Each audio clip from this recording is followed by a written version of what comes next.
আসসালামু আলাইকুম। জন্ম থেকে জ্বলতেছি, হয়তো কোনো ষড়যন্ত্র আছে আর সেই গন্ধ আমরা নাকে পাচ্ছি। ভাই, চোখ আছে দেখছি, কান আছে শুনছি, তবে যা হচ্ছে তা হয়তো দেশের জন্য, দেশের মানুষের জন্য মোটেও মঙ্গলময় হচ্ছে না। দুর্ভাগ্যজনক হলো সরকারি একটা মেন অফিস, সচিবালয়, আর সেখানেই আগুন ধরেছে। তাহলে আপনার আর আমার বাড়ি বা আপনার অফিস বা আমার ব্যবসা প্রতিষ্ঠান কতটুক নিরাপদ ভাবুন তো একবার।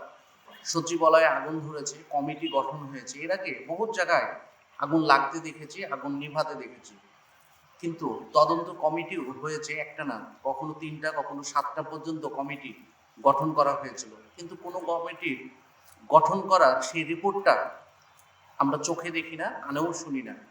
যে পাত দিয়ে আসে আর যেমন খুশি তেমন করে একটা রিপোর্ট করে হয়তো পকেটে রেখেই হয়তো ভুলে যায় সেই কর্মকর্তারা, যাদেরকে বিশেষ করে এই কমিটিতে রাখা হয়।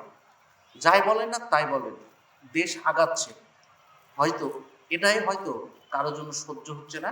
আর এক কথাই যদি বলি, আগুন লাগলো কেন সচিবালয়ে, জবাব দিবে কে?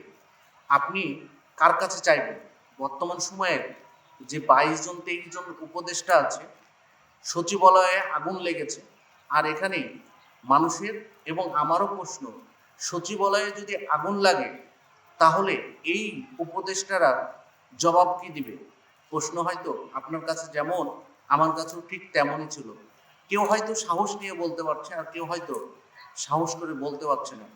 সাহস থাকতে হবে, কারণ হলো এই মানুষগুলোই, মনে আছে আপনাদের সেই 15.5টা বছরের স্বৈরা শাসক বলেন বা যাই বলেন আর তাই বলেন, একটা সরকারকে পতন করিয়ে বর্তমান সময়ের যে বাংলাদেশ এগিয়ে যাচ্ছে, আর সেই বাংলাদেশ কতটুকু ভালোর দিকে যাচ্ছে বা খারাপের দিকে দিচ্ছে এটাই কিন্তু দেখতেছি। যে সচিবালয়ে আগুন লেগেছে, 19টা ইউনিট মিলে আগুন নিভাতে 6.5 ঘন্টা বা 6 ঘন্টা সময় লাগে, একজন মানুষের মৃত্যুবরণ হয়, তাহলে আপনার আর আমার আসলে দোষ কোথায়? আমার বাড়ি আর আপনার বাড়ি কোথায় আর নিরাপত্তা? যাই দেখলাম হয়তো তাই ভাবলাম, আর যেটা বলার সেটাই হয়তো বলার চেষ্টা করলাম, সাহস হয় না, তারপরে বলতে হয়। মন আছে, প্রতিবাদ করার ভাষার অধিকার ফিরে পেয়েছি, আর সেই কথাগুলো এ কারণেই বলা, সচিবরা কোথায় ছিল, উপদেষ্টারা কোথায় ছিল, সেখানকার নিরাপত্তা কোথায় ছিল, আর এই নিরাপত্তা কেন এতটা দুর্বল হলো? জবাব কে দেবে? জবাব কার কাছে চাইবে? সবাই ভালো থাকবেন, সুস্থ থাকবেন, আল্লাহ হাফেজ।